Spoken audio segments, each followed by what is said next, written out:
Kämahal şeýle bir gepläsim gelýär.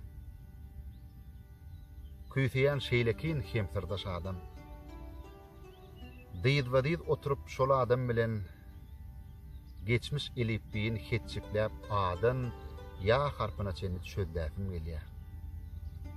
İslediň adam, isledi erkek, sözledesim gelýär.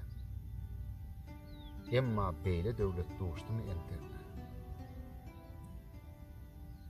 Iň bagtly günümde duşupdy biri. Sözläpdim, dinläpdim, giňäpdi göwün. İşmem şowludy, ýüzümem ýakdy.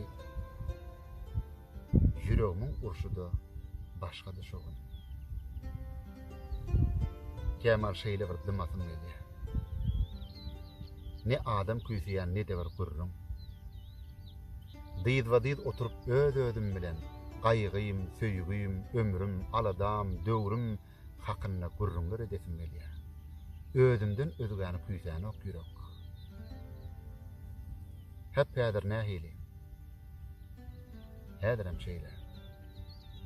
Diňe özüm bilen gepleşmek gerek.